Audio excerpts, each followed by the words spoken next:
You're listening to Glove Up or Shut Up on the Angry Marks Podcast Network.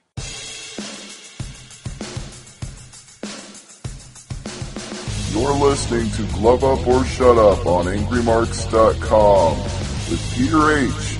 and Stevie J. Find them on Twitter at HardcoreCDN and at AngryMarks.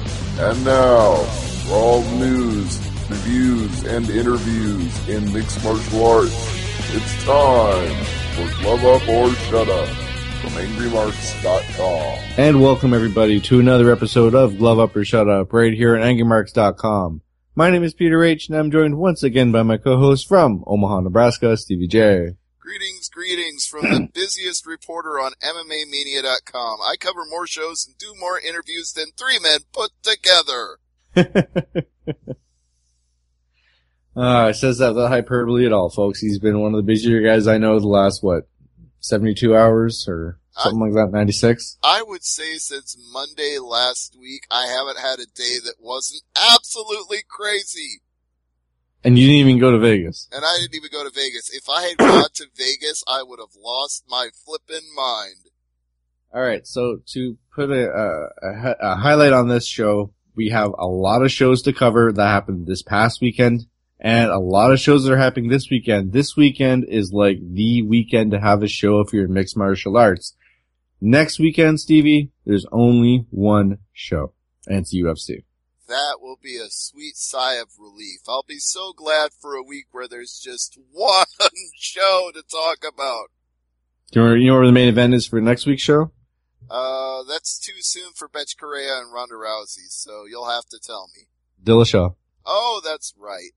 Which will be an epic fight. That will be a great fight. So we got some big stuff coming up, but we got a lot to talk about. So I presume you'd like to start with Invicta. Yeah, Invicta FC 13 main event. Cyborg Santos again. Or Cyborg. Jeez. Christian Cyborg Justino. I got too many cyborgs in MMA these days. Everyone's a cyborg or a cowboy, it seems. Pretty much if you say cyborg, everybody assumes you're talking about the woman from Brazil that looks like freaking Godzilla. Well, she fought Faith Van Duyn in a featherweight title fight, and speaking of Godzilla, she went King Kong all over Faith Van Duyn's face. One-sided. It was such a beating, it's meeting Peter Koff. Yeah, exactly. I think our intro to the show was longer than the fight. Yeah, and it's exactly what we predicted it would be on last week's show. So go back and listen to that, and if you're shocked, you shouldn't be.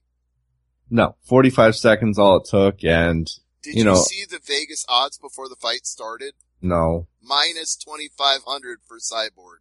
Yeah, exactly. I mean, you got a puncher's chance, but it's like when Homer Simpson fought Drederick Tatum. You know who's winning that fight. Pretty much. And it was merciful that it was stopped when it was, because much like the Drederick Tatum fight, you didn't want to see Homer take any more of a beating than he already had. No. We'll talk about epic beatings later on in the show. Oh, yes, we will.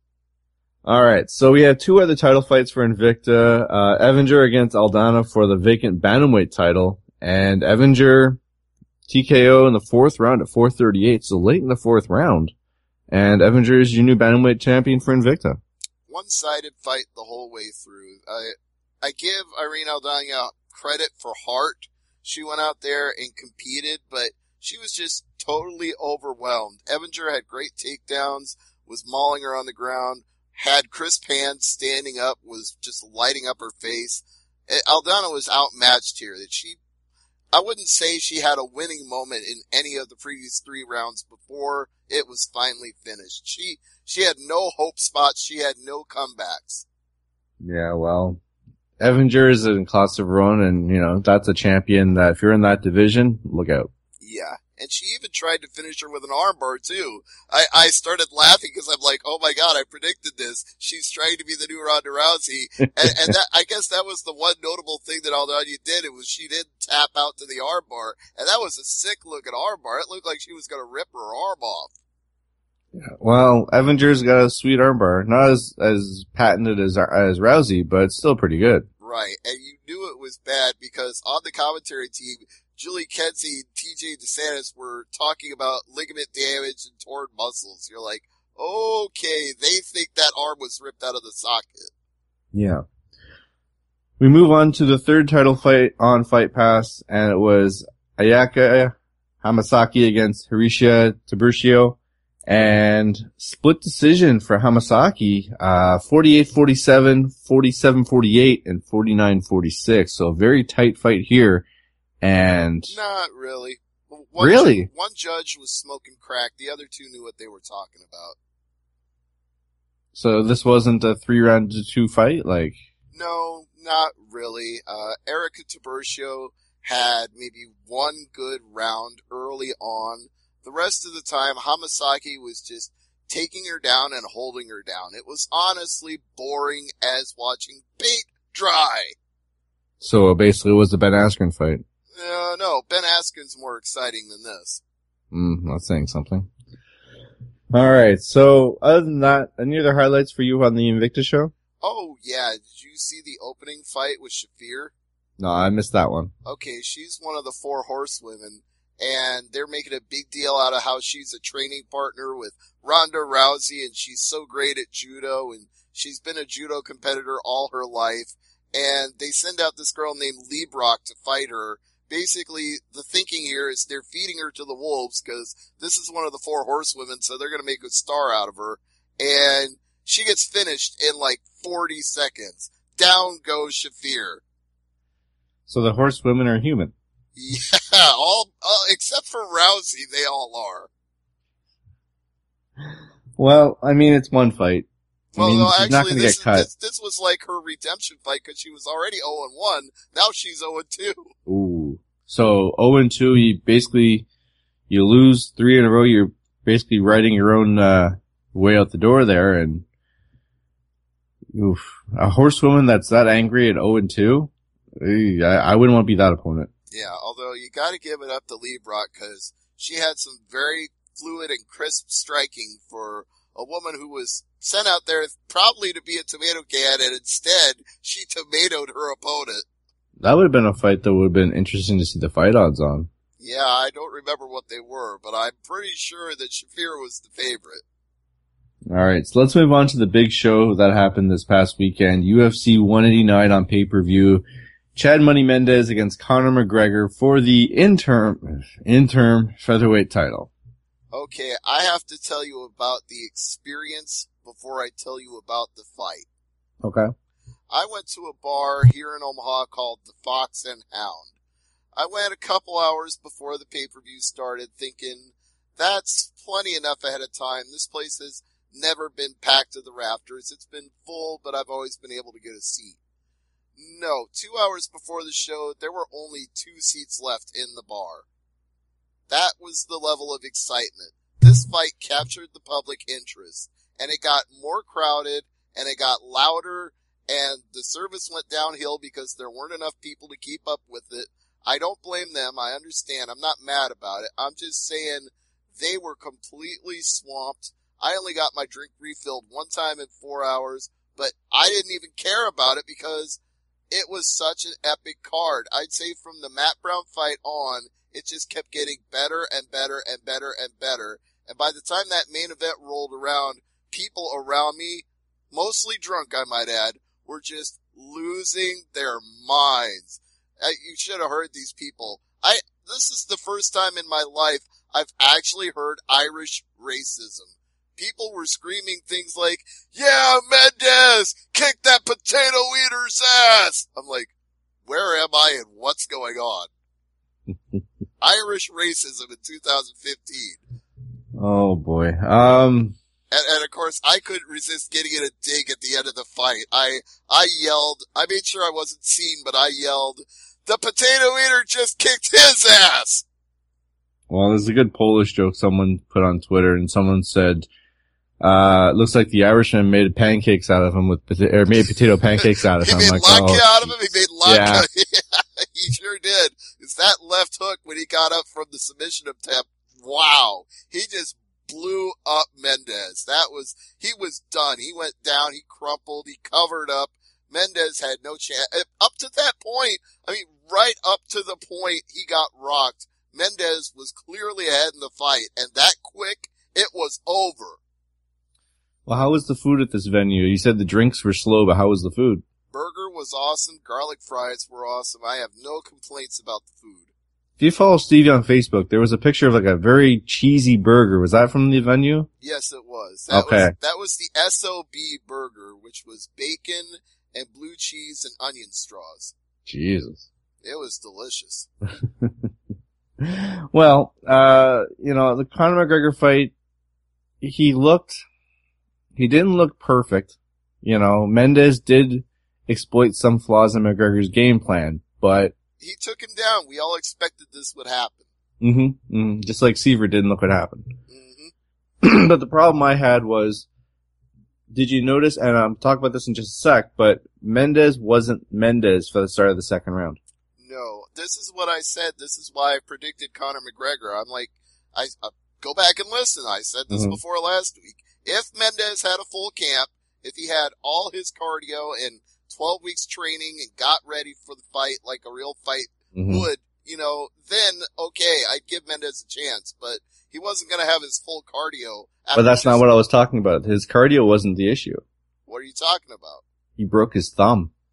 Well, so what? A broken thumb, a guy who uses his hands to take you for a wrestler, a broken digit? Yeah. It's not exactly. It's not like McGregor didn't break 3 or 4-3 in the fight too. I mean. Yeah, no, I know Mendes, he's probably broken that thumb before. It's just when he comes up with a second, and you could sense something was wrong, but he doesn't want to sell it to give his opponent the advantage, you know what I mean? But when fighters, you watch a lot of fights, when they're hurt, they'll do something, they'll shift their weight to the different leg, if it's an ankle or a knee or whatever.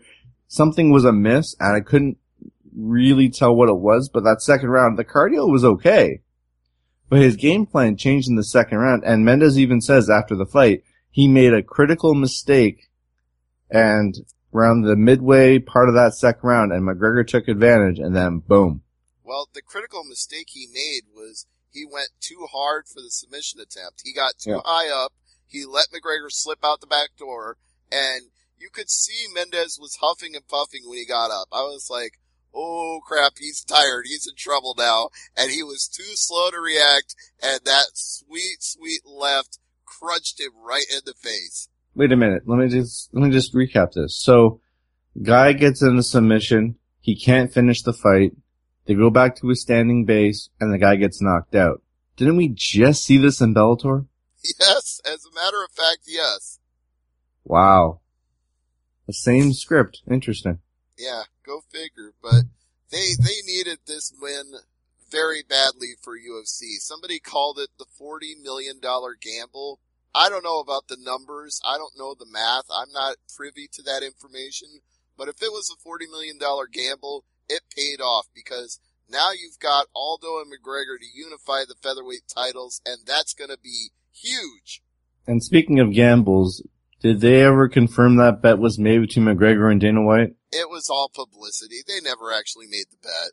$3.5 million. McGregor says, I'll finish this fight after 2 rounds. Well, I don't even think there's a book in Vegas that would have taken that bet if they wanted to do it. You couldn't insure a bet that big.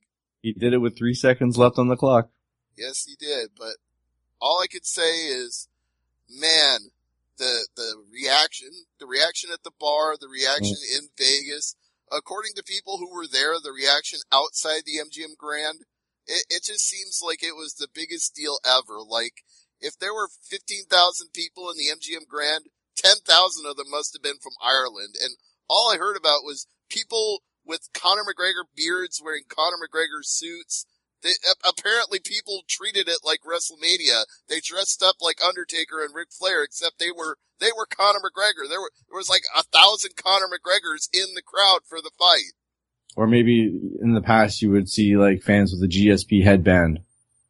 Yes. With Japanese writing and the big right, the karate look. Yeah, the karate look. There you go. Yeah, but this was more involved than that, because you know how Conor McGregor is. You know the pimp suit, the giant Rolex watch, the big beard. People, you know what? It would take you months to grow out a beard to look like Conor McGregor, and these people grew out real beards. And the thing is, it's funny to say this, but after the decision, he got that belt. The first person, even before Rogan, he gave him the microphone. the mother came in, gave the big hug, and the dad was flying the Irish flag. Of course. And everybody in the crowd was too. And boy, the post-fight interview, not a surprise what he said there. No, he wants a piece of Jose Aldo. He didn't say exactly what you predicted. He didn't say, this is the fake belt, I want the real belt. He didn't say that. He said, I'm so proud. I did it for my family. I did it for Ireland. I did it for all of you. Jose Aldo, you're next. He's being humble. He's trying to book himself as the babyface here.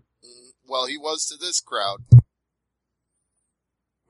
Well, let's move on, because we got a lot of other stuff to talk about on the post-fight press conference, but we should move on. We gotta talk about McDonald and Lawler. Wow. This is by far the fight of the year, There have been unless so another many fight. fights of the year, but this one is definitely top 5. No, this one's my winner right now. Okay, well, let's break it down round by round and let's alternate. The first round, it wasn't super exciting to start out with, but No. it was a very close round striking wise. Lawler was probably getting the better of it, but that advantage did not emerge until the second round. Go ahead, Peter, take it away. No, McDonald, I think in the first round he used that to gauge Lawler, because these guys have fought in the past, so there is that knowledge of the fighter's tendencies. You know what the fighter's going to do. That first round is the feeling out process. The second round, McDonald tried to push the tempo a little bit. Lawler did as well. And, you know, I was excited because we had 3 more rounds going on here, and both fighters were bringing their A game and striking efficiently, so. And you're kind of underselling what happened in the second round in terms of Rory McDonald's face. Yeah, well.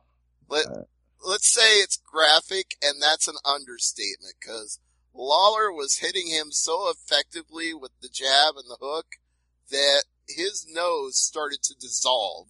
Yeah, it was, oh boy, how am I going to say this? Okay. I'm going to use a Family Guy quote here. Basically, when Mayor West gets hit in the face and he gets a bloody nose and he goes, oh my God, I'm a tomato. Yeah, good one. That's pretty accurate, although this was more than just a tomato. I'm literally telling you people, if you have not seen this fight, that McDonald's nose ceased to exist. Yeah, GSP and the rest of the fight camp there were telling him after the second round, don't breathe through your nose. Don't touch his nose. Don't breathe through your nose. Don't touch his nose.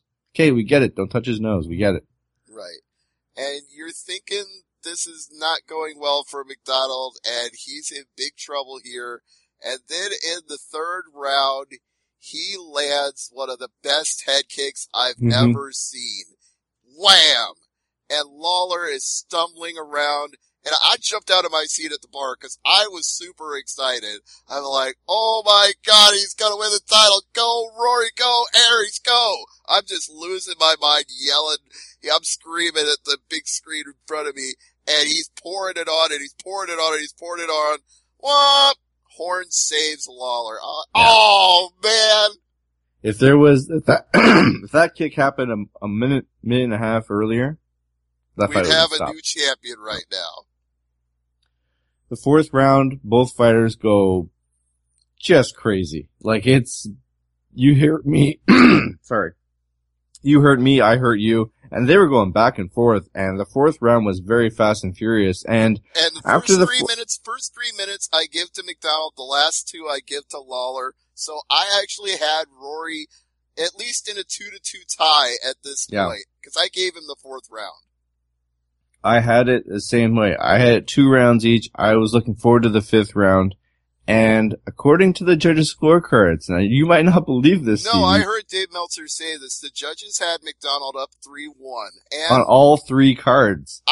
honestly, I can see one of those first 2 rounds going either way. Probably not the second, maybe the first. Maybe the first. But I had it 2-2. So when I saw that, I was like, so McDonald, if he could have survived the 5th round, he would have won the title. Indeed. But that wasn't going to happen because Lawler lit him up with a cross, and his face had already been destroyed at this point. He was just a mass of blood and bruises, and that one last cross that he nailed him with, you could see McDonald just the life drain out of him. It's like when you're playing Street Fighter and the fighter you're fighting is puffing and puffing, has one bar left, and you hit him with that last blow, whoa, and they fall down.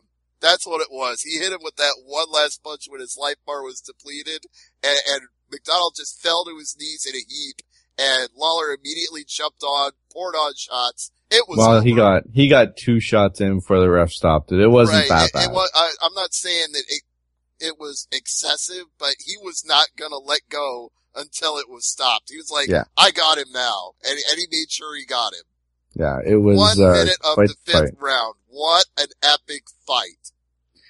Now, I can't remember what site I saw this on. It could have been Sherdog, MMA Mania, MMA Junkie, one of them. I honestly, you go through so many sites in the span of a week, Stevie, covering all these shows that they kind of blend together after a point.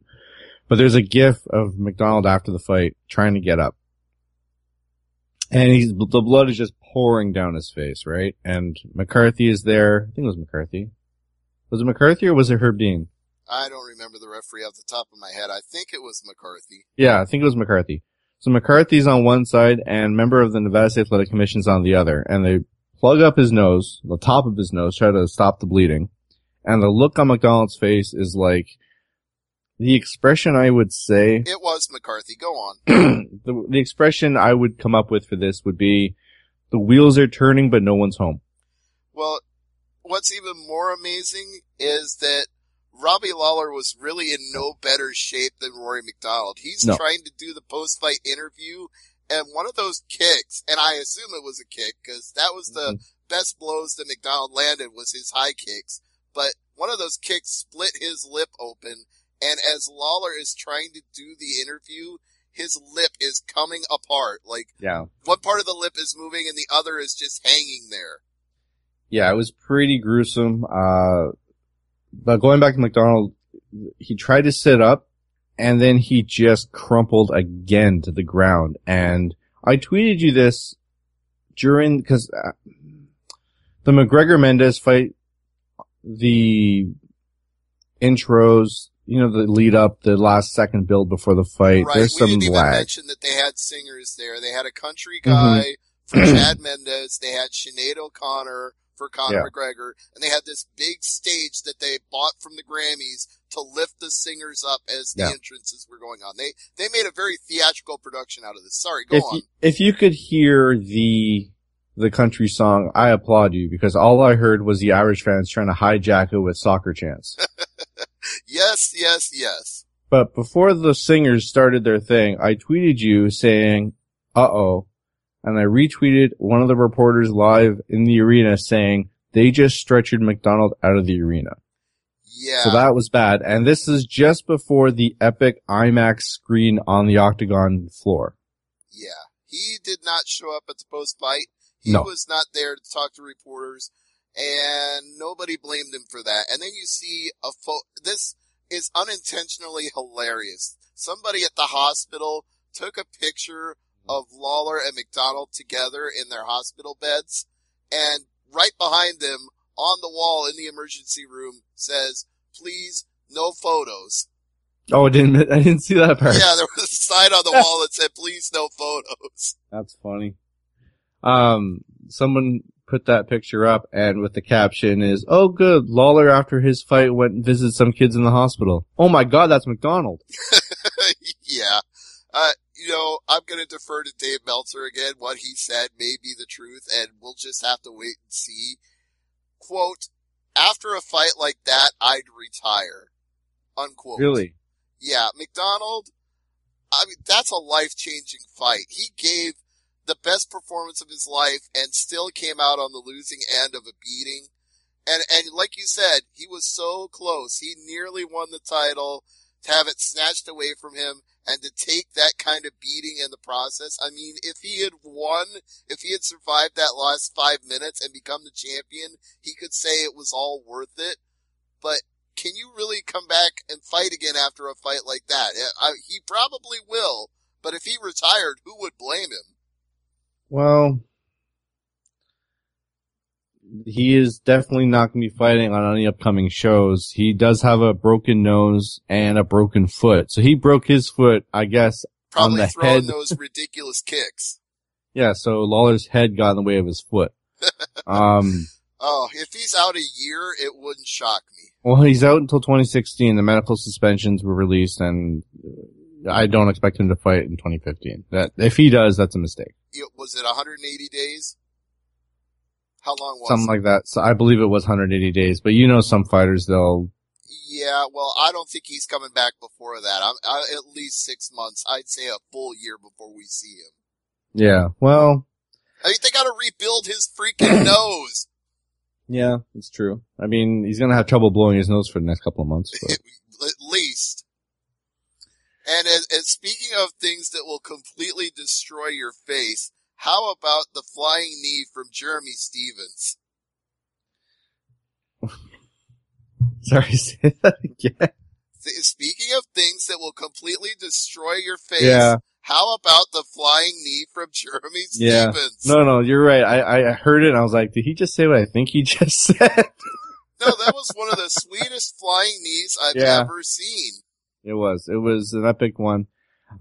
Stevens beat Bermudez in the third round at 32 seconds, so I think it was an upset. I think Stevens was the underdog. Yeah, Bermudez was the favorite, and he was the ranked opponent, and he was the guy that everybody thought had the better skill set, but from very early on in this fight, Jeremy Stevens was hurting him. He was landing some big power shots. Yeah. That's with a fighter with nothing to lose. He's like, all right, let's do this. Yeah, because if people don't already know this, Stevens missed the weight. He got docked 20% of his purse for coming in 2.5 pounds over, and he even owned up to it at the post-fight press conference. He said, hey, I didn't make the weight. I did some things wrong.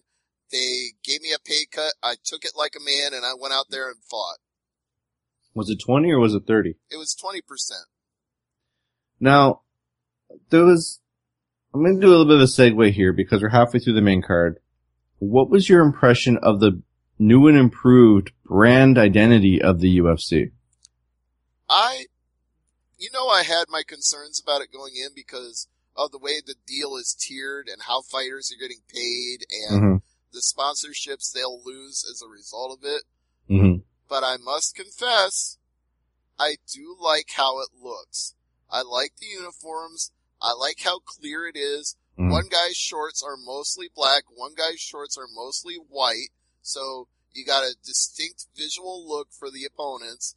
And it has their names on the trunks in each case, which I also think is an improvement for people who are brand new watching a fight for the first time. If they don't know the guys, they can see the name on the shorts, and it's very clear and easy to read.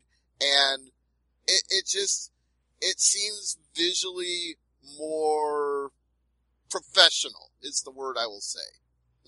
What do you think of the TV aspect when it came to the presentation with the new menus and with the clock and with the fighters' names on the screen at all times and just the overall presentation of the product on pay-per-view? I even noticed that they changed the music when they do the tail of the tape because it used to be that epic, oh, and they did away with that too. And it was kind of hard to hear it in the bar as loud as it was, but I could tell. I'm like, wow, they even changed the freaking music. It's the total revamp. They're real serious about this new UFC, new everything that starts with fight week. They took it to the max. Yeah, exactly. And, before we talk about Nelson and Thatch, I mean, I mentioned it before, but the IMAX video package they had before the main event, where it was definitely an IMAX feel to it. If you've never seen IMAX, like it's a Canadian thing, but it's worldwide now, but it's not just a Canadian thing. No, it's a Canadian invention. No, but I'm saying IMAX theaters are everywhere. Every big Hollywood movie comes out in IMAX now. Yeah, I know, but I'm saying actually IMAX is Canadian. Okay, it's a Canadian technology, but it's not exclusive to Canada. No, I wouldn't say exclusive, no, not at all, but it was definitely a feel of it. They spent money on this. Let's just put it that way. If people have not seen an IMAX theater before, and I assume most of you listening to this podcast have, it's like 3 stories tall. And the cameras you need to film this are massive. And the film costs millions of dollars. They spent a lot of money on every part of this. They spent millions on the lifts for the singers. They spent millions on the video packages. They spent millions on rebranding everything. They put a lot of money into this.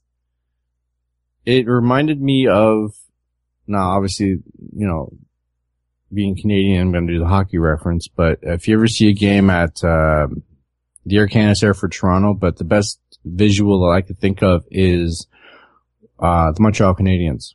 Because basically they have this thing where beginning of every season they have this, the old Habs come out in the main event, like the last captain or whatever it is, they'll have a torch and he'll pass literally a torch to the current captain of the Habs and he'll put it at center ice.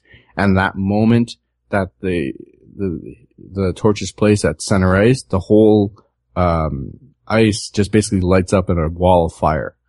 It's such a cool visual, and that reminded me of this UFC package here. Yeah, I'd say that's a fair comparison. I was thinking like game 1 of the NBA Finals. I was thinking like opening ceremony of the Super Bowl. It had that really big sporting event feel. It did, absolutely.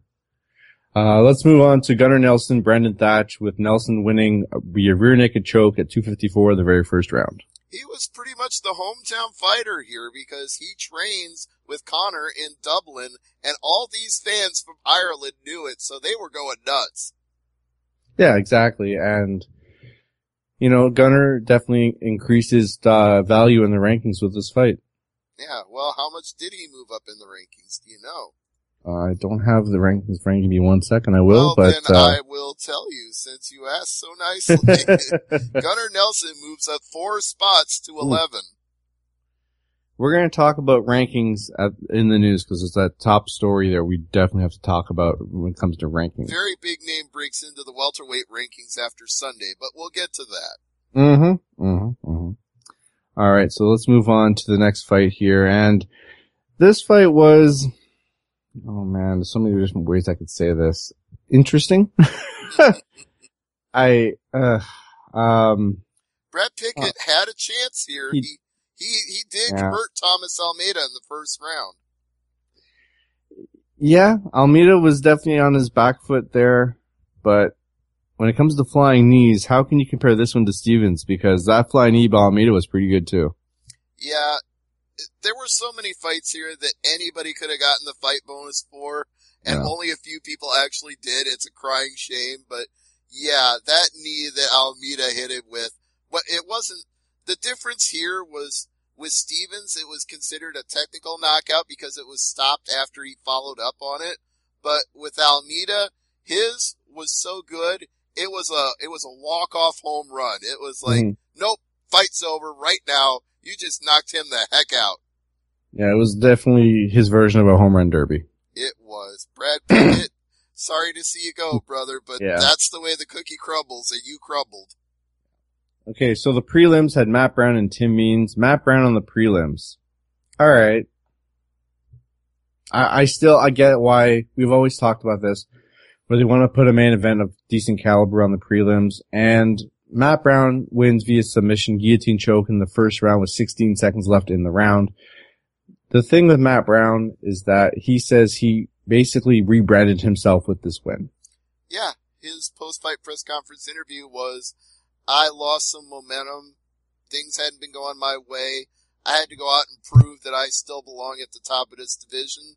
And I went out there and I had a great fight and I finished my opponent. I rocked him. I choked him out. Hey, look at me. I'm still here in the hunt. Exactly. I don't think he'll be on the prelims for his next fight. Definitely not. But he wanted that featured spot on TV on the prelims on Fox, and he got it. Well, I mean, good for him. He doesn't go up or down. He's still number 5, but that's a tight welterweight division right now. Oh, yeah. You know what? I'm going to tell you something, and this is going to be a little insider information for the listeners here who know that I do the rankings. They sent us an email and said, we're going to have 2 different periods when the rankings are open because we have so many events coming up. So makes sense. you'll still have time to enter your rankings after Sunday. You know, like you'll have 15 more hours because of the Ultimate Fighter finale. But I didn't take that time to consider it when it came to McDonald and Lawler. I looked at that fight. I looked at the epic performance McDonald put on, and I moved him to number 1. I'm like, even in a loss, he goes up in my estimation. I ranked him number 1 after that fight because that was the performance he put on. Mm-hmm. Well, your vote didn't move enough, so McDonald is still number 2. Right, but man, he deserved it after that war. Yeah, well, Hendricks was cage side for that one too, so.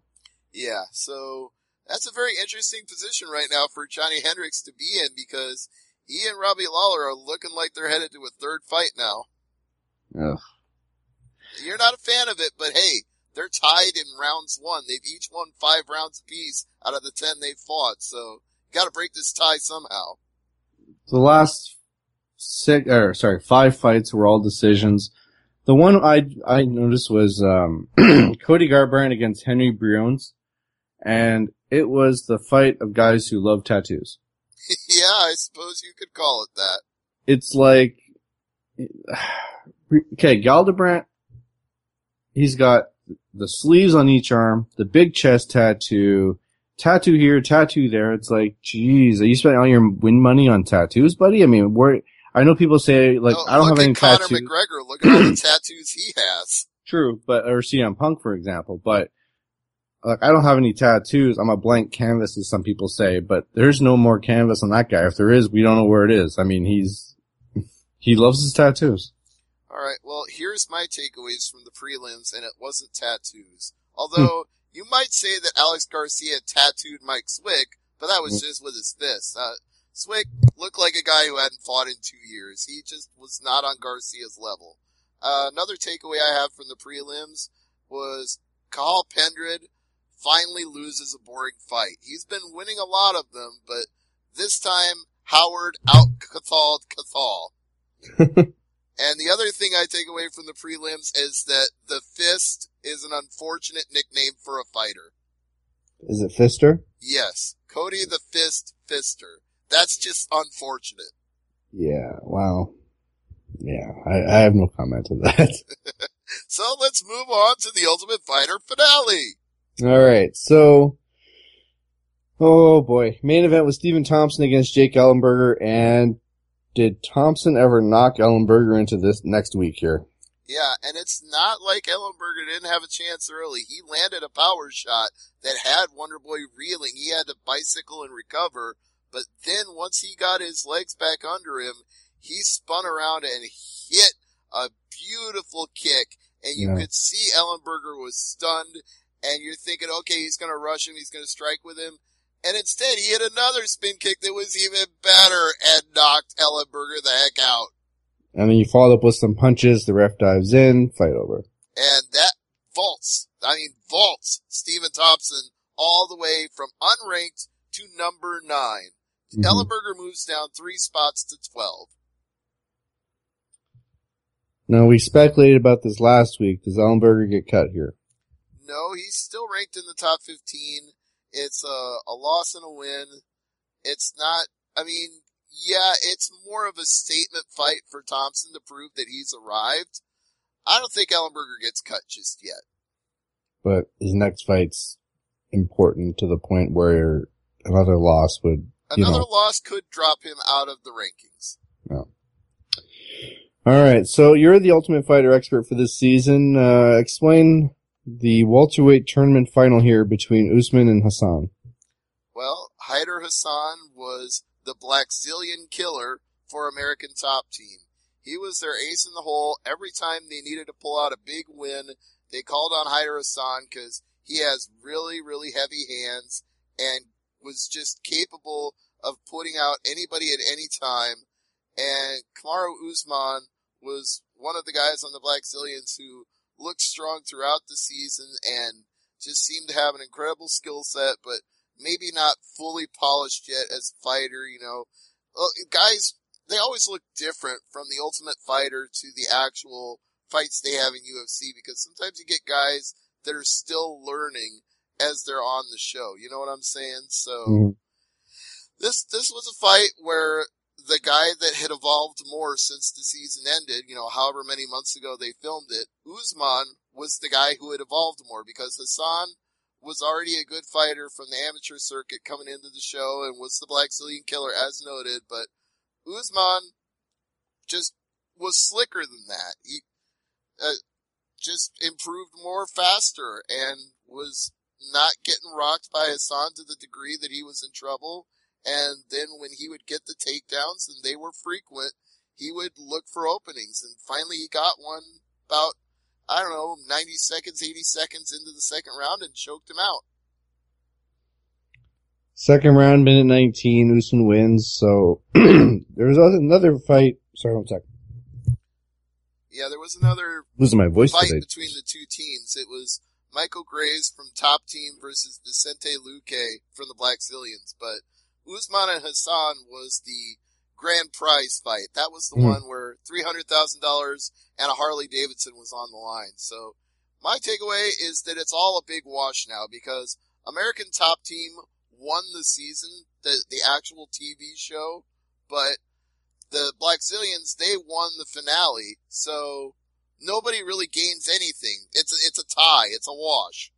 Now, who donated the money to the Wounded Warriors Fund? American Top Team donated the money from winning the season. $200,000 all to Wounded Warrior. Which flabbergasted Dana White. If you make Dana White speechless, you're doing something right. Indeed. It was a very classy moment. Dan Lambert and the entire team can be proud of what they did. Mm-hmm. So Michael Graves against Vicente Luque. Just call him Luque. Michael Graves wins via unanimous decision, 29-28 across the board. Judges make the right call here? Indeed they did. Graves was only in trouble late in the third round when he got taken down, and Luque was just trying to slip in an arm for the choke, and Graves defended very well. He stayed on his knees. He didn't get out of position, and Luque had to try to break down his shoulders and get him to slip up and make a bad move, and Graves just never gave him the opening. They're saying that Graves and Usman will be signed with UFC.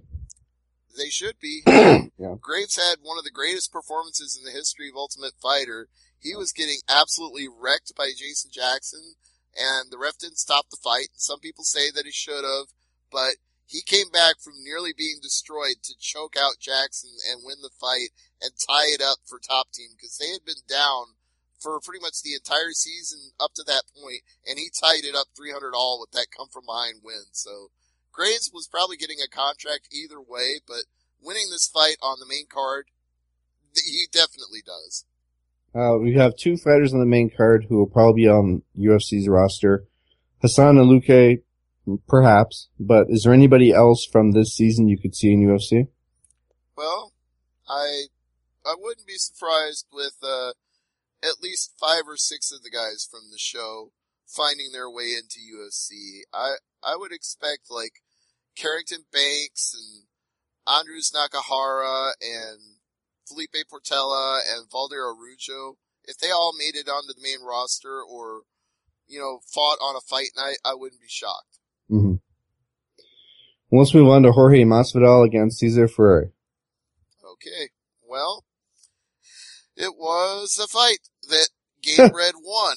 It was a fight. it was a fight that Gamebred won that I expected him to win.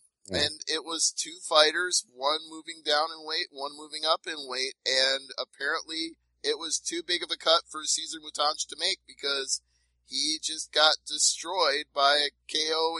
It just blown up with elbows and punches. Mm-hmm. Michelle Waterson against Angela Magana. It took 3 rounds, but the Karate Hottie was never really in any trouble here. No. It just, Magana survived until she was done.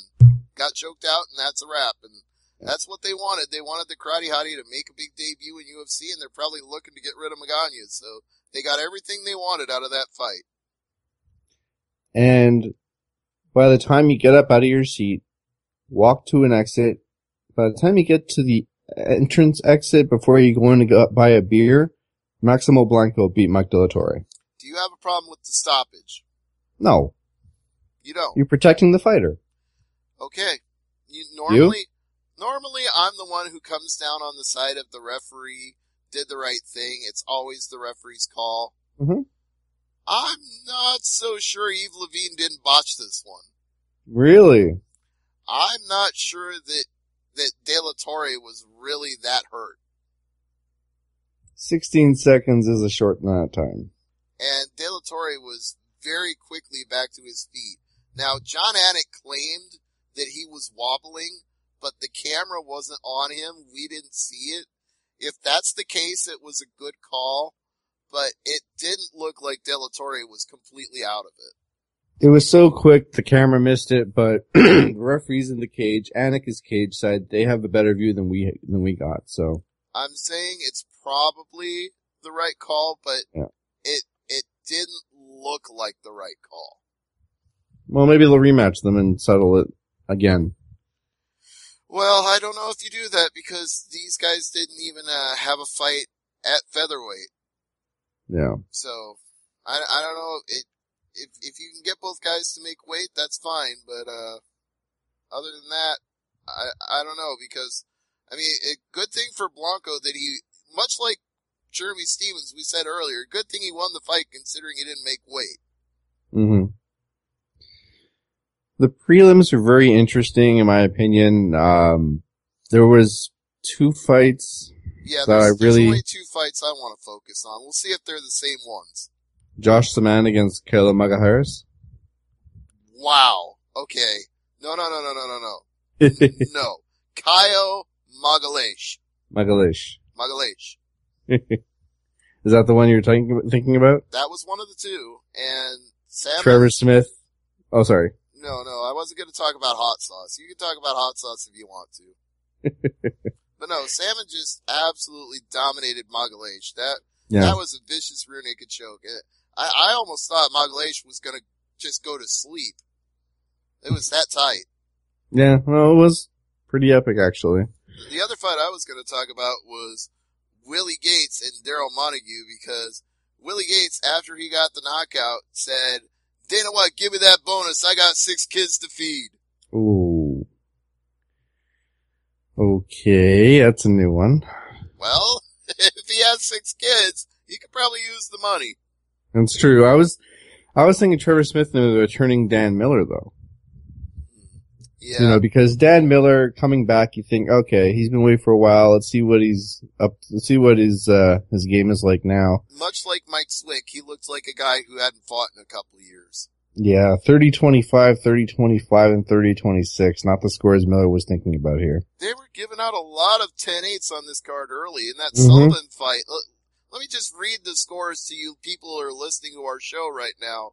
The scores for this fight, and the first one seems reasonable enough, 29-27. Then you get a 30-25, and the final judge gave it 29-28. What? What? That was Stevie J do his best Stone Cold impression. No, that would be, what? That's the bottom line, because Stevie J said so. Oh, man. I don't get it when scores like that are all over the place. Like, what fight are you watching? Well, at least they all picked the same winner. I can't bitch too much. No, there are fights in the past. I'm sure we'll get fights in the future that we can bitch about when it comes to scoring from the judges. No, I honestly don't think the judges got anything wrong at any of these shows. Like between Invicta, UFC 189, and Tough Finale, there were some weird scores, but not wrong scores. The only one that I thought was wrong was the split decision for Hamasaki, but 2 out of 3 judges got that right, so still comes out as the right decision. Just looking at the rankings real quick, Conor McGregor goes up to 14. He wasn't ranked before in the pound for pound rankings. And I put him in the P for P, so I'm part of that. Justin Scoggins goes to 15, previously unranked in the flyweights. Yeah, I think somebody got cut. I'm still not sure who. Thomas Almeida goes up 4 spots to 10. Makes sense. He had a very impressive performance, and he'd been on the cusp of being a big-time fighter in that class for a while. And the shock of the world, Conor McGregor, now the number one contender for the featherweight title. Well, that's automatic. If you're the interim champion, you're automatically number one. Yeah. Heathen Stevens up 3-8 is a big jump. Mm-hmm. Lightweight, a lot of people went up. I'm thinking something happened here. Too, yeah, because Diaz and Poirier are both on the list now. Darushai, Quinta, Ferguson, Green, Thompson, Jury, Barboza, Henderson, Johnson, all up one spot. So something happened. So whoever was like number 5 or number 6 got removed from the rankings or cut. Welterweight, we talked about Stephen Thompson up to 9 from no rank. Gunnar Nelson up 4-11. Ellenberger down 3-12. Alves down 2-13. Magny down 2-14. And Calvin Gastelum down 1-15. I thought he was a middleweight now. Yes, we keep having that debate, but he's still ranked at welterweight. I do not rank Gastelum at welterweight. We've had that debate. Middleweight, minor movement, but Derek Brunson goes up to 15 from no rank.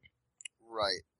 And heavyweight, some minor movement, but Roswell that's not the story. Up 1-7, Hunt down 1-8, just a little bit of shuffling of the deck there, nothing major. Struve is almost out of the rankings though, he's down to 15. Yeah, Michelle Watterson, no rank up to 12 in the women's strawweight. Yeah, it was a very impressive performance, and she deserves it. Now, before we talk about the upcoming shows, there is one news item we have to talk about before we talk about the shows, and that is Travis Happer-Brown. Unfortunately, yes, we do have to discuss it because he was asked not to attend International Fight Week. He had a domestic disturbance, shall we call it? Mm-hmm. His fiancée wife, I forget which she is, put the photos on Instagram. It didn't look good. UFC said, you're suspended until we do an internal investigation. Don't show your face in Vegas. Now, at first, the photo was up, and she didn't really say who did it to her. And then when a friend probed her on Instagram, she responded with, yes, it was Travis. Well, he may be suspended by UFC, but he wasn't removed from the rankings. He's still number 5.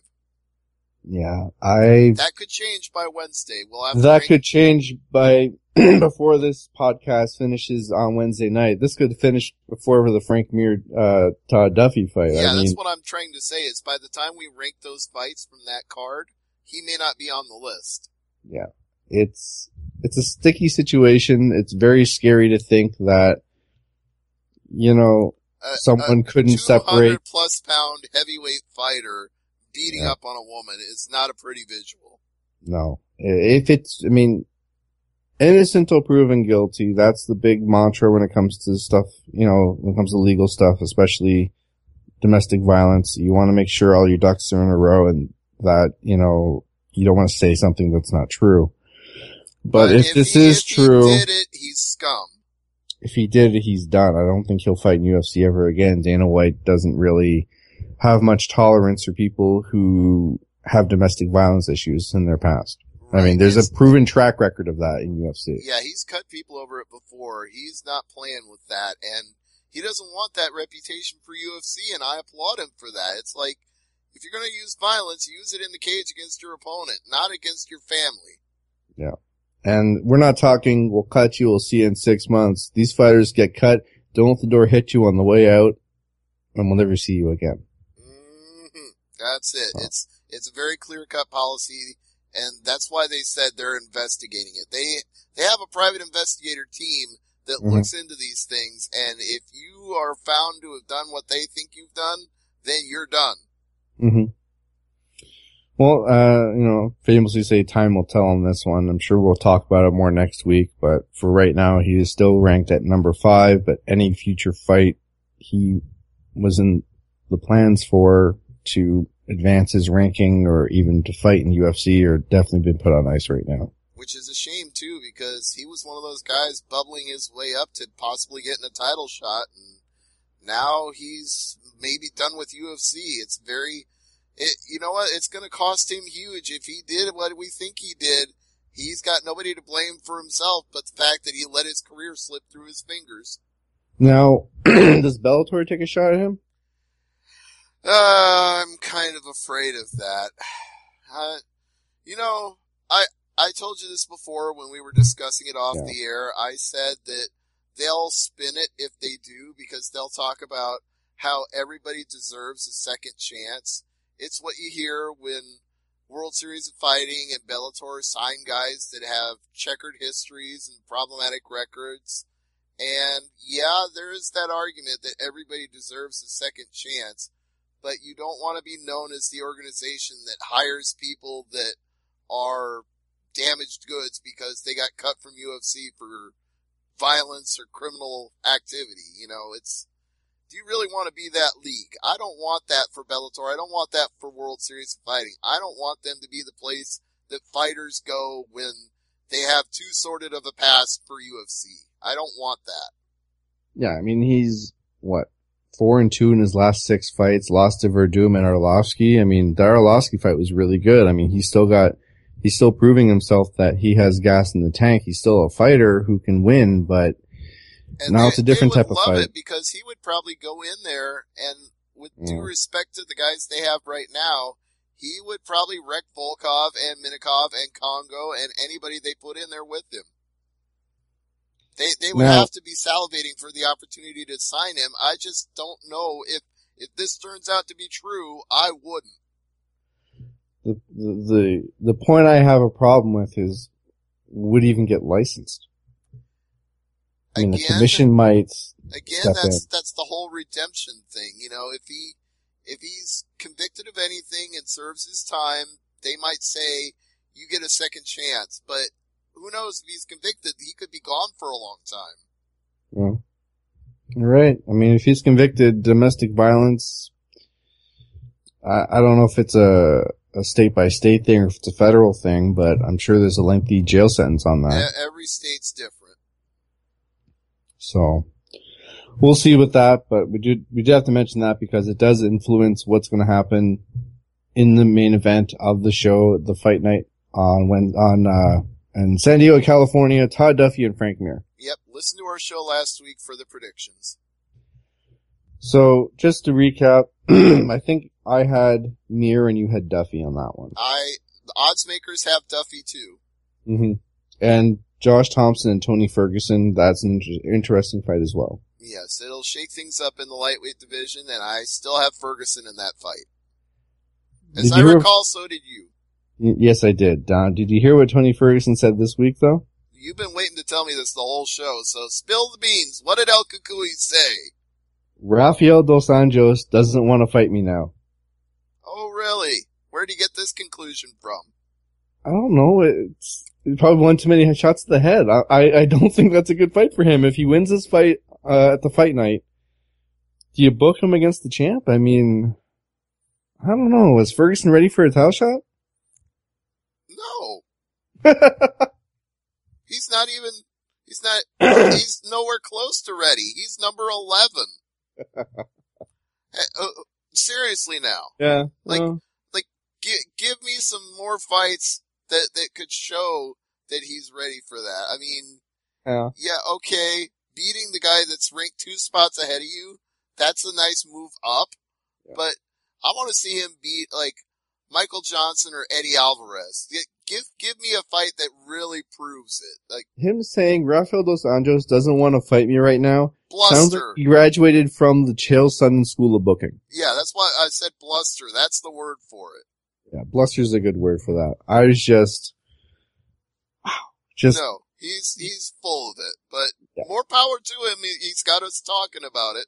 Absolutely. So we move on to Bellator. Bellator 140, Douglas Lima against Andrei Koreshkov for the welterweight title. Yes, indeed. It's an entire welterweight card. Every single fight on the main card features 2 welterweights, including Paul Daly and Dennis Olsen. Yeah, there are some lopsided fights on this card. I'm not going to make any bones about that. They're giving some guys winnable fights, like Michael Page and Rudy Bears. You got an undefeated guy against a guy who's barely over 500. That's going to end violently in a hurry. Same with Semtex Daly and Dennis Olsen. I would not expect a long fight out of that. Paul Bradley, Chris Honeycutt. That's probably going to be the most competitive fight on the card other than the title fight, because You've got two outstanding wrestlers. You've got a decorated wrestler from the University of Iowa in Bradley, and you've got a decorated wrestler from Edinburgh University in Honeycutt. And those are two of the top wrestling schools in the country. And I interviewed Paul Bradley about this, and we were kind of laughing about it. I'm like, you know what happens every time there's two great wrestlers? It turns into a stand-up war. He's like, yeah, if it happens, I won't be shocked. And in a new fight, Roger Carroll against Brennan Ward. So here's what happened with this fight. I was originally scheduled to interview both Brennan Ward, who's known as the Irish Bad Boy, and his opponent, the Warhorse Gavin Starrett, a fighter from England. Now, the day of the interview with Gavin Starrett, I get an email from the Bellator PR people, and they're like, we're sorry, due to unfortunate circumstances, Starrett will not be available for today's interview. I'm like, okay, send me an email when we can reschedule it. You know, shit happens. I understand. And I had an afternoon free, so I took the time to write my preview of Bellator 140, which you can read this week on MMAmania.com. Cheap plug. Yes, but as I'm writing the preview, I'm still including Starrett in the fight. I'm still assuming it's gonna happen. And I'm working on some articles on Saturday morning, trying to get all my ducks in a row because Bellator's coming up, you know, on the 17th, and they like me to turn my articles in ahead of time. They want drafts of everything. And I go to check the lineup for the play-by-play article, and all of a sudden I see Brennan Ward versus Matt Secor. I'm like, wait a minute. This fight was Brennan Ward and Gavin Starrett. So then I look down to the prelims where Matt Secor was supposed to be fighting Josh Neer. That fight no longer exists. Neer is no longer listed as fighting. Secor is no longer on the prelims. And I immediately fire off emails to my contacts in Bellator. I'm like, what's going on here? What happened to Gavin Starrett? Did he get cut? Is Secor Brennan Ward's opponent? If so, what happened to Josh Neer? And I won't name names. I can't say who said what, but I will tell you what they said to me. They said, yes, Gavin Starrett has been released by the promotion. Oof. No, we do not have an opponent for Brennan Ward at this time. When we know, you'll know. Signed with a smiley face. So they were clearly caught off guard by this whole thing. Oh boy. So I was in the thick of it from the moment it happened until the moment it was finally resolved, and they finally had a press release on Monday, and that was the first I learned of what you could call one of the shortest notice replacements in Bellator history. I mean, they've had some that have happened like a week or two out. They've had some people that were unable to fight and the fight got scrapped, but this is late notice replacement because Roger, the Leprechaun Carroll, is taking this fight on less than a week's notice. So it's, say the nicknames again, it's the Leprechaun versus the Irish Bad Boy. Yes, they've actually done that, and they've even billed it as the All-Irish Brawl. Now, if you can get an Irish referee with the nickname of Lucky Charms. See, I actually made a Lucky Charms joke in my draft. I there's a little teaser section. Yeah. And it got rewritten before my post went live. But in the teaser section, I wrote, the Leprechaun is coming for the bad boy, but he won't be after his Lucky Charms. Nice. I thought it would be great. I thought people would get a chuckle out of that, and they took it out of my article. Oh well. I guess I was being too campy. I guess. So is the Josh Neer fight back on with Matt Secor? Nope, it is completely off the card. Wow. I really don't blame them because I was talking to Paul Bradley about this. Again, cheap plug, MMAmania.com. Read my interview with Paul Bradley. But he mentioned when I was talking to him that he couldn't believe the fit Josh Neer threw after their fight. And I was there. This fight happened in Council Bluffs. I was there for that fight. And he's not exaggerating. Josh Neer completely lost his shit after that fight. Didn't want to talk to anybody. Didn't want to talk to his opponent. The referee was just pitching he was a done. bitch. Yeah, I think between that and the fact that he got into that situation at the bar, we talked about that on a previous show. I think they probably were thinking, we'll give this guy a second chance in the prelims. And now they're like, nah, it's not even worth it. So let's flip gears here and explain why he was cut. Okay, well, you mean Gavin Starrett? Yes. Okay, well, you fill us in on that. All right. So Starrett was afraid that Bellator wouldn't let a certain person corner him, that person being Quentin Rampage Jackson. The same Rampage Jackson who is currently in a legal battle with Bellator. And Bellator, in fact, put out a statement saying, no, we have no problem with Quentin Rampage Jackson cornering Starrett for this fight. We expect him to conduct himself in a business-like manner. In a business manner, yes. So there's more to meets the eye here, because if Bellator is saying, no, he can do this, and Starrett's saying, I was told they won't, or I'm afraid they won't let him come fight night or whatever, there's probably something more that's not being reported here, and only a few select people know the true story, and they're not saying anything. Right. All I was told was that Gavin Starrett was cut. I didn't get the inner details, like, okay, we had negotiations, these negotiations fell apart. I can't tell you that. But what I can tell you is that we have a new announce team. Oh, yeah. Yeah, why don't you explain that one? I'm not very happy about this one. No, I think this one is going to definitely stir the pot, and it could be in a good way, it could be in a bad way. The chips will fall where they may. But I will say this much. I reached out to Sean Wheelock because I heard about this news on Thursday on Wrestling Observer Live, and it blew me away. And I fired off an email to him because he's been on our show before. He's a good friend of ours. And I thought, I want to get this straight from the horse's mouth. He'll tell us what's going on. Nothing. I've waited days now. I didn't want to be a pest. I didn't want to rub salt in the wound if he's smarting about it. And he hasn't said anything to anybody that I've seen anywhere. He certainly hasn't said anything to me or to us. All I can tell you for sure is that they're replacing him. Sean Grandy from the Boston Celtics, the voice of the Boston Celtics, and, in a good hockey note for both you and I, the voice of the Frozen Four in college hockey, is stepping into the broadcast booth and taking Wheelock's place. And I interviewed Grandy about it, and he said this had been in the works for months, but I didn't think I was doing a show for at least a month or two, and instead I'm doing one on 7 days' notice. So Grandy was getting prepared. This was planned, but apparently the plans accelerated, and that may be why Wheelock isn't talking, because something happened here, and we're never going to know what unless Wheelock says, because Grandy obviously doesn't know what caused Wheelock to be replaced, but you gotta give the guy a chance. And I will say, when I talked to him, he impressed me.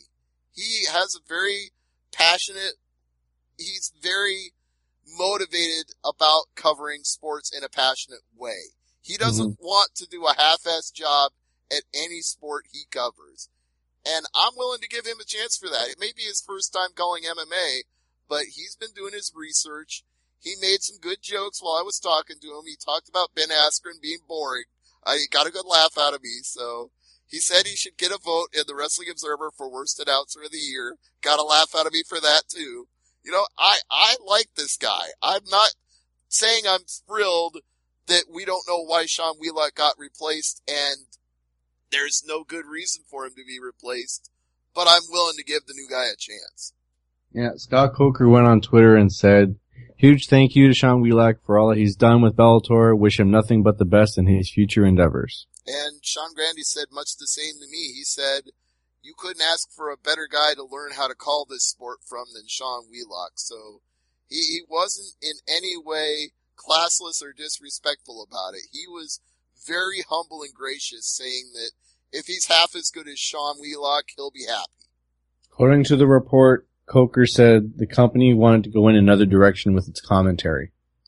Well, again, best I can tell you from that, and go read the article on MMAmania.com, Grandy says this had been in the works for months. He just didn't expect it to happen so soon. So if they were looking to go in a different direction, they'd been looking in that direction for a while. So I'm guessing Wheelock was at least aware that this was coming.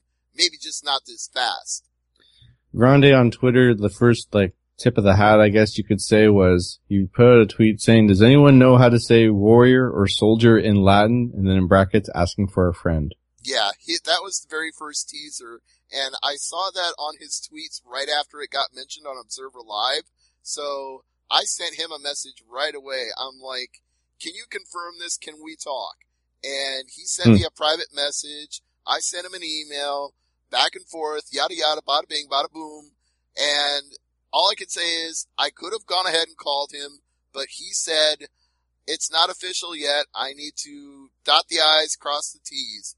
And I said, okay, I understand. With respect to you, I don't want to, jump in too early and cause problems. So you tell me when it's okay. And then before he even had a chance to do that, I got an email from the Bellator PR people, and they said, do you want to talk to him today at 3:15? I'm like, you know what? I can do that. But the problem was I was also scheduled to interview Paul Bradley.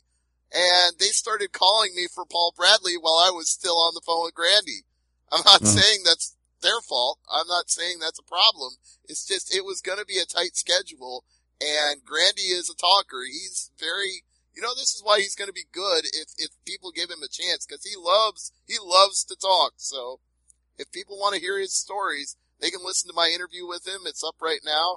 They can check him out on Bellator and make their own decision. But he was quite a talker, so he ran over, and I had to scramble to record 2 interviews back to back. So is there anything on this prelim card that catches your eye? I think the lightweight fight between Ryan Quinn and Waylon Lowe could be a pretty good one. Yeah. Rodrigo Almeida against Blair Tugman could be good. Yeah, that has potential as well. But we should move on to some other cards this weekend, and Legacy FC has a show in Hinckley, Minnesota, and the main event is for the vacant welterweight title between Brock Larson and Derek Krantz. Okay. So I think Brock Larson will probably win that. I'm thinking so, but then you look at the undercard and one name catches my eye as Zach Otto fights Jacob Volkman. Oh yeah, Jacob Christmas Volkman. So there you go. ONE FC has a show in Myanmar at the Thruna National Indoor Stadium. One notable thing here is Bibiano Fernandez against Tony Taru is for the featherweight title. If you haven't seen Fernandez fight, go check this out. He is one of the best featherweights in the world. What's notable about this show is, with this show on Saturday, and as of this recording, that is the only fight on the card. Yeah, that's a little bit odd. So they're saying more fights be added before the, coming in the upcoming days. Great. Might want to announce 1 or 2 more before the show starts. Just putting it out there.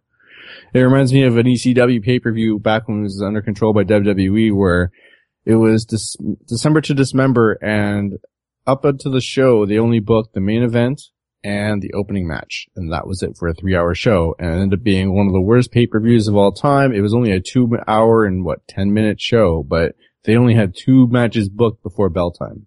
Yeah, it was not good. No. Alright, so we have another UFC show to talk about. Actually, before we do that, let's briefly talk about Titan FC 34 in Kansas City, Missouri. There are 4 title fights on this card. Okay, well now there's 3, but I'll get there in a second. Tim Elliott against Iliard Santos for the vacant flyweight title. Brett Johns against Anthony Gutierrez for the bantamweight title. Kurt Holobaugh against Andre Harrison for the vacant lightweight title. And Pat Healy was supposed to fight Mike Ricci for the vacant lightweight title.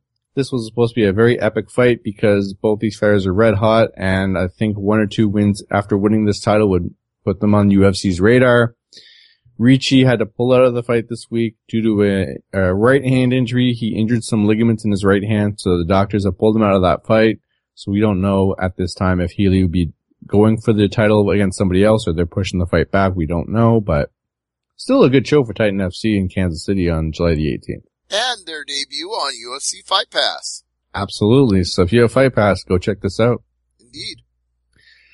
UFC Fight Night 72 in Glasgow, Scotland. Boy, oh boy, this is going to be a good main event. Michael Bisping against Tal's Liddies. Should be a fun fight, and I think that card starts at like 8 in the morning our time? Yeah, I think so. Yeah. 10 a.m. on Fight Pass. Right. Eastern. So 10 Eastern, 9 Central. Yeah. Or, I mean, don't the prelim fights start earlier than that, though? Well, yeah, I have on my sheet I have... the prelims that start at 10. Yeah, the prelims on Fight Pass start at 10, the Fox Sports 1 prelims start at 11, and the Fox Sports 1 main card starts at 1. Alright, so, yeah, it's an interesting card, and, it's a important fight for both of those guys because they're kind of treading water right now.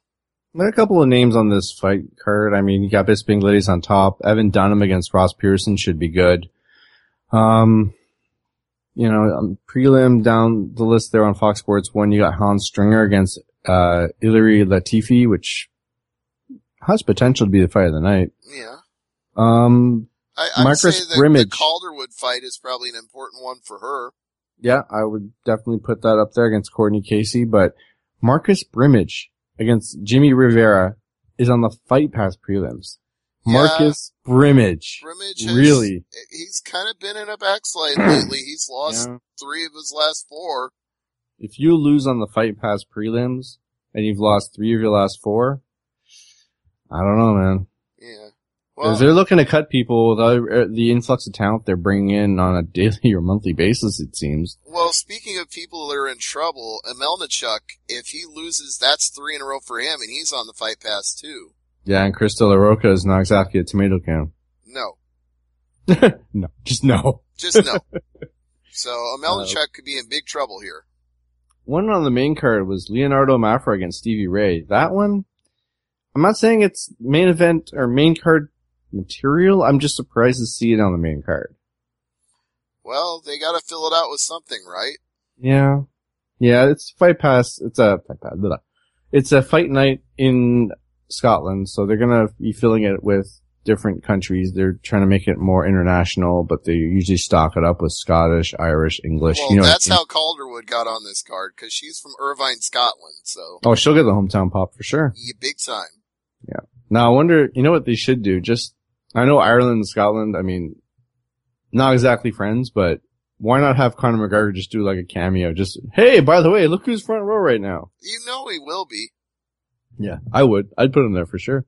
Yeah, he's probably at home having a hell of a time drinking, partying, living it up right now, so they give him front row tickets. He'll be there with a drink in his hand and his big old Rolex.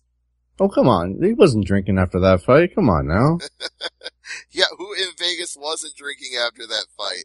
There wasn't a picture I saw in some club in Vegas with a nice glass of whiskey in his hand. I didn't see Conor McGregor with whiskey. No, not Conor. No, of course not.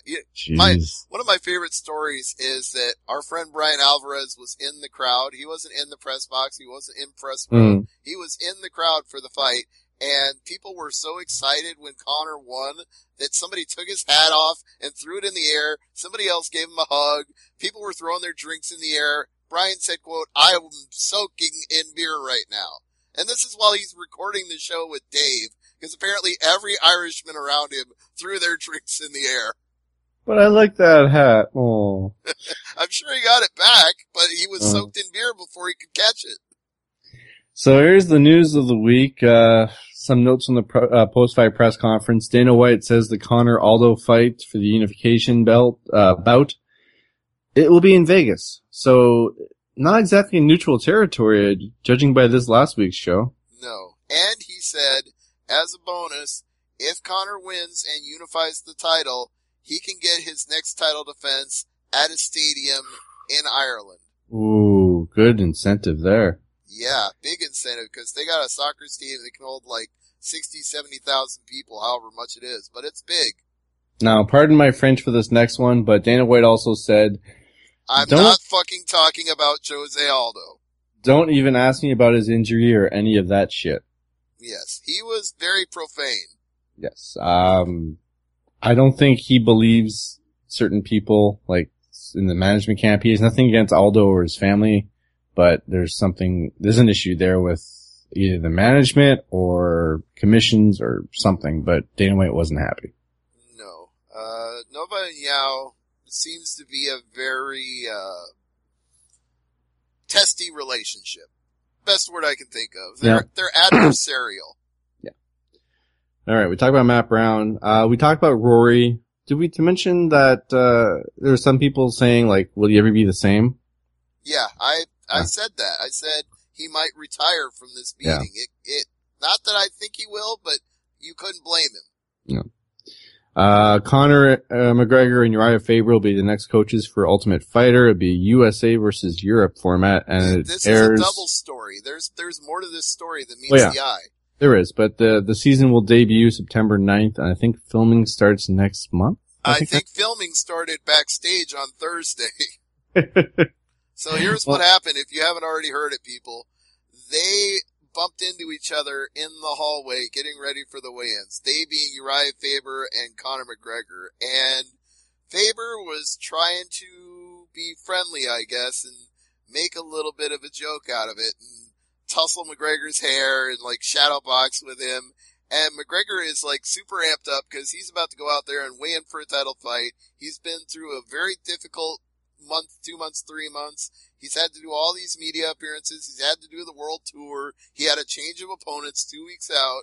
You know, he said it as much in the post-fight interview. He's like, I love you all, but I hate you all. Like, he was just so tired of everything he had to do. And he had a bunch of nagging injuries that he had to just try to ignore and get ready for a fight. And here's Uriah Faber goofing around with him backstage. And he was not in the mood for it. And I don't know what was said or how it turned from playful to not, but they started to get into it and had to be separated. Yeah, exactly. And I'm not a big fan of the USA Europe format. I mean, we've seen it in the past. It's not something new. I mean, I like the last season that just wrapped up. I'd like to maybe to do that again, but right. Yeah, just USA Europe we've seen. It's been done. Yeah. And it's kind of a shame because they've already said this will not be a fight at the end of the season. There's no Uriah Faber Conor McGregor fight. Not that I would expect there to be, but at the same time, it's kind of disappointing to have this build up all season long of them being rivals and then nothing will come of it. Why couldn't they put Aldo in that spot? I assume if he's got a medical suspension, he can't be cleared to be on the show. Maybe. That's a shame, because imagine Aldo McGregor with that build-up on Ultimate Fighter leading into one of the most anticipated fights of the year, if not ever, in UFC. Well, they could always make a storyline out of that. They could always have Aldo and Faber do some segments together. They could, absolutely, or have like a guest coach or something. Right, or guys from Nova and Yao show up and cheer on Faber's team. You know, they could do all sorts of things. Who knows? All right, let's move on to Jorge Masvidal. He wants to fight either Matt Brown or Dong Hyun Kim. All right, good for him. It's an interesting fight. I like both those fights, actually. Yeah, either way would be good. Now, there's a proposed match in Ireland coming up between Stephen Thompson and Gunnar Nelson. Ooh. I like that one. I like that idea. Legacy 44, August 28th in Houston, Texas, with Valdir Araujo against Alex Morono in the main event. Well, I guess Valdir Araujo is not in UFC then. There you go. We talked about Starrett, talked about that. This headline made me laugh, and I have a little bit, you know, sometimes you read something and you have to, like, double check it to make sure you actually read what you actually just read, you know what I mean? Right. UFC Fight Night 71's Frank Mir nearly retired before taking yoga with soccer moms. What? Yeah, I can see why you did a double take. Holy crap. How did soccer moms end up on my newsfeed? What is going on here, you know, but. Well, I guess the whole point was that Mir got his, like, flexibility and his agility back, but what a way to word it. Yeah, I mean, it brings the whole meaning the word downward dog, but still, it's just. Ooh, yeah. You know, just a little bit nuts there. Alright, so, did you hear what BJ Penn said about Jose Aldo? Well, I already said that he said anybody who uses an IV bag is a pussy, so. No. That's not what it was. Oh, well, I've told you that Aldo is probably the biggest guy in that whole weight class, so. Mm-hmm. Penn said, Aldo, you're the old lion. You're the champion. You're the one with the record. You're the one with the gold. You're the one with all the records. The lion doesn't care that the sheep laugh at him. Remember that. The lion just stays there. The animals make noise and tease. The guy with the belt is the lion. Oh, so he's actually supporting Jose Aldo here. He even said he doesn't want to see Aldo fight injured. Yeah, well, I didn't either. I thought it was, even though it may have seemed like a bad decision at the time, money-wise and fight-wise and everything else, honestly, it worked out for the best because the unification bout, I keep saying this, will be huge. Yeah. One final note here, Stephen Thompson's winning streak is now the second best at welterweight. Yes, indeed. Which is pretty good. I mean, you didn't think about it till you see it, and the new visuals, the new graphics they had, and, there were certain graphics on that show that were actually quite well done.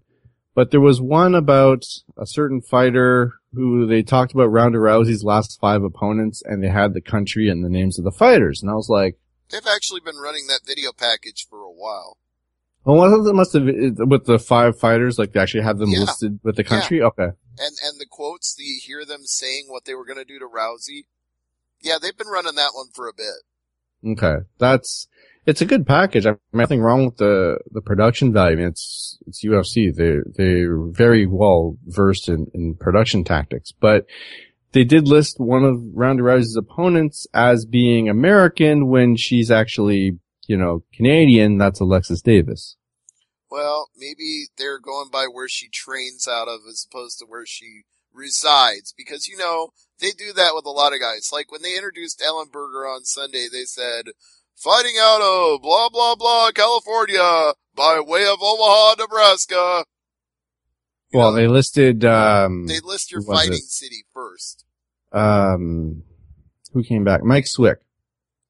They said fighting out of Phuket, Thailand by way of. I'm like, okay, so listing his training camp and then where he's from, but usually on that list of fighters, the American fighter, in that sense, in that essence of that graphic, you think there'd be a Canadian flag there, not an American one. I guess. I see what they were saying, but still I was like, but she's not American. Alright, well I have 2 notes, maybe 3 that you haven't already addressed. Alright, go for it. The live gate attendance. 16,019 for UFC 189 with total ticket sales of $7.2 million. Of course. The fight bonuses, fight of the night went to Lawler and McDonald. They each get $50,000.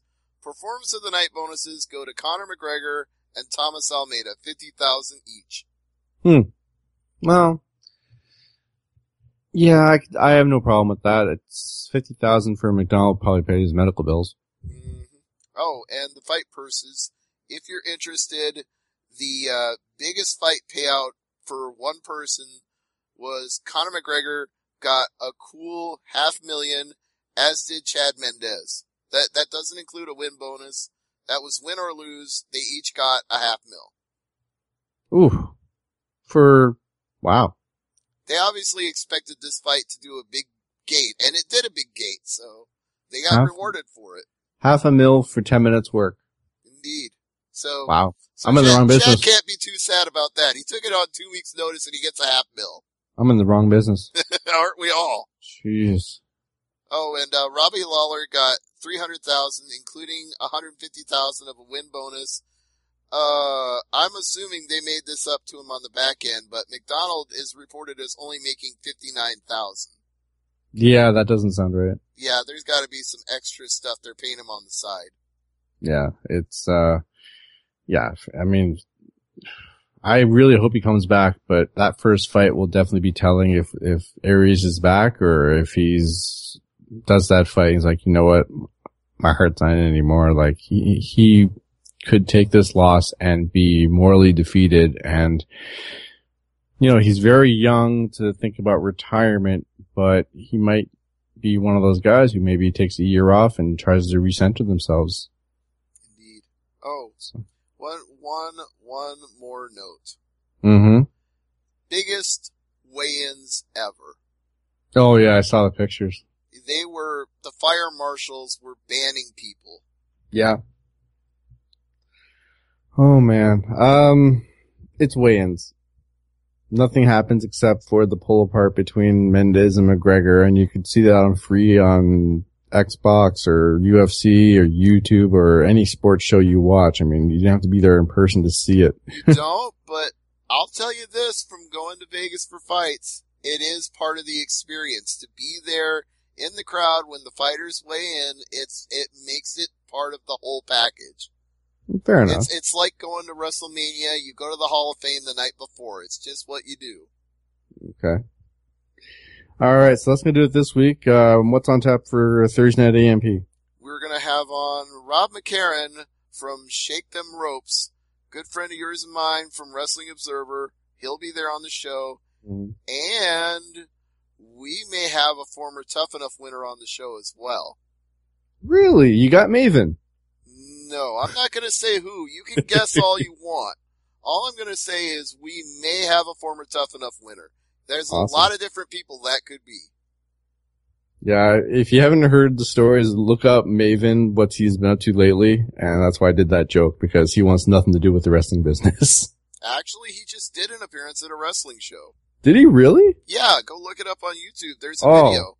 Last I heard, he basically was doing some other job, and someone, hey, aren't you Maven from Tough Enough? He goes, no, I'm someone else. He actually did an appearance at some show in Philadelphia or Rhode Island. I forget where, but he did an appearance. Wow, that's surprising. Huh. Well, I guess, he's got to make a living, so good for him. Yeah. All right. Well, for Stevie J, I'm Peter H., the Hardcore Canadian. Thanks for listening. And as I always say, never leave it to the judges. Good night, everybody. Good night.